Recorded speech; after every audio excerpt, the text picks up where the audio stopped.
Looking at the turkey with the gravy has got to get you hyped. Happy Thanksgiving Eve, everybody. Shay Cornett, Peter Schrager, Chris Mad Dog Russo. I can't stand a stupid holiday, but go ahead. Typical situation the day before a holiday. And there's Stephen A.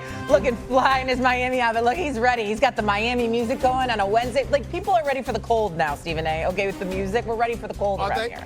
Are they? Yes. I don't know if that's the truth. I mean, I know that you have to surrender to it because you might be limited to where you could go because of obligations, et cetera, but I believe anybody that got the opportunity to be in the places that I'm in, they would take it. Maybe. I don't know. I'm ready for the snow. Maybe it's just my cold blood.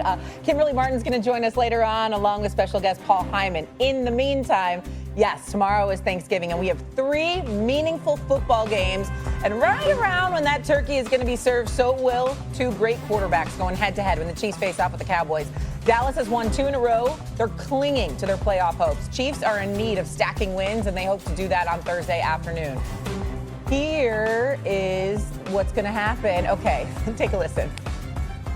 We got to win every game at this point. And the Philly game doesn't mean anything right now. Nothing that's happened up to this point really means anything other than it's put us in the position to be must-win games. And so, as I said, we're not going to necessarily just go out there and do that on Thursday. That's through the week. And just the way that we prepare, the way that we're communicating, the way that we're taking the necessary steps to get our bodies right and to go out and play our best game on a short week. We're grinding in here right now and getting the whole game plan in and making sure everybody's prepared and ready to go. But I think we're excited to get to go out there and play on Thanksgiving against a really good football team and the whole world watching. All right, so Mahomes leads the league with just over 270 passing yards per game. Dak Prescott right behind him, 267 yards a game. According to the Elias Sports Bureau, this will be the 3rd ever Thanksgiving Day game between the top 2 players in passing yards per game. The others were in the 1950s. Doggy maybe remembers that. I don't know if the rest of us Bobby do. Lane. There you go. There you go. When it comes down to it, though, which quarterback needs to have the better game? Is it Mahomes or is it Dak Prescott? What do you think, Schrager? You know, I spoke with the NFL's head of broadcasting yesterday, Mo's, and Ani told me that the #1 rated regular season game of all time was the Giants and Cowboys a few years ago on Thanksgiving, and 42 million Americans watched. They're expecting 50 million people will be watching this game. The stakes are so high because both seasons are on the line. I have a long history with Patrick Mahomes and Andy Reid in big games. This is just another game for them. They need this to stay in the playoff hunt, but when you talk about their history together, this is an anecdote, this is a footnote, this is something that's, 20th in their all-time games. Dak Prescott and Brian Schottenheimer, this might be the biggest game of their lives right now. And I know Dak has played in playoffs, but when you're talking about a team whose season was all but done and dusted after that Monday night loss to Arizona, Prescott needs to step up, and Dak Prescott needs to answer the call.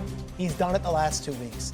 Raiders game coming off what was one of the all-time tragedies that this group will go through, a real-life situation with Marshawn Nealon in which they came back and responded by looking like a team that couldn't be stopped against a defense that hasn't stopped anyone. And then last week, down 21 points, finding a way and not wavering, not going into the corner. They found a way to respond and get 24 points and beat the Eagles in what was Dak's biggest regular season win, I think, of his career. Now you're talking 50 million people watching. America's team, the Cowboys, versus the world's team, the Chiefs. Mahomes and Andy Reid staring at you in the barrel of a gun. And then you've got here Dak Prescott. I believe it's on Dak. We did a top 10 list on this very network before the season started. And Stephen A., you were in on all these shows. And we dissected that top 10 list. It was Jeremy Fowler, a reporter here at ESPN, pulled 50 different decision makers, and they made a top 10 quarterbacks list in the league.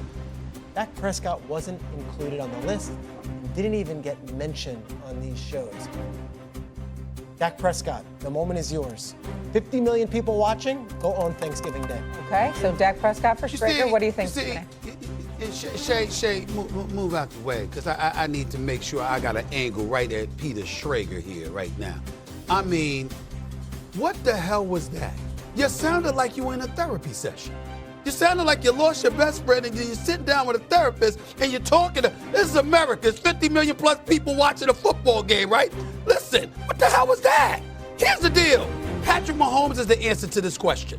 And I'm going to tell you why he's the answer to this question. Because as we look at the Dallas Cowboys ascending, of course, Pickens, CeeDee Lamb, their level of production is contingent upon Dak Prescott. We understand that.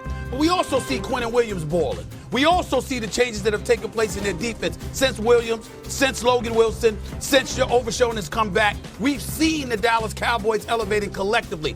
And we deduced even a couple of days ago, and I think you were a part of that show. We said they got about 6 games left. They better go 5-1.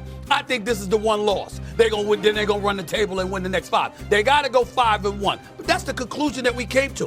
When we look at the Kansas City Chiefs, what are we looking at? You're in 3rd place. You got 2 teams against you in your own division, in the Chargers and the Broncos. You got 2 teams, all right, with, what are we talking about here? Jacksonville and the Indianapolis Colts. And, oh, by the way, the Texans are on the come up. We understand the Ravens or the Steelers, one of them going to win the division, the other's going to go home for the postseason. And then you've got New England and Buffalo in the AFC East. Look at Patrick Mahomes over the last 3 days. They're 1-2 in the month of November, okay? In the month of November, they're 1-2. They were 3-1 in the month of October, okay? He was averaging over 29 points per game in October. In November, it's 24. His completion percentage was 73 in October. It's 58 in November, okay? TD passes, he had 10. This month, he's got 1. Okay, interceptions, same as 3 in both months. And then you got a passer rating that went from 112 last month to 72. He hasn't looked great. And so when we look at it from that standpoint, there is no question that Patrick Mahomes is the answer to this question, because regardless of their history and being associated with Super Bowl appearances and AFC championship games and all of this other stuff, the reality is that Patrick Mahomes has not looked good.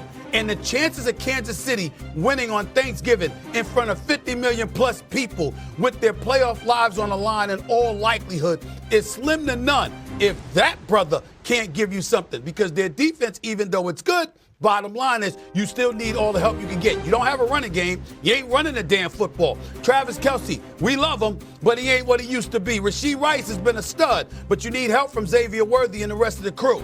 Dak Prescott has shown, and the Cowboys have shown over the last few weeks, they got more help right now. They got more cats producing more or providing more help.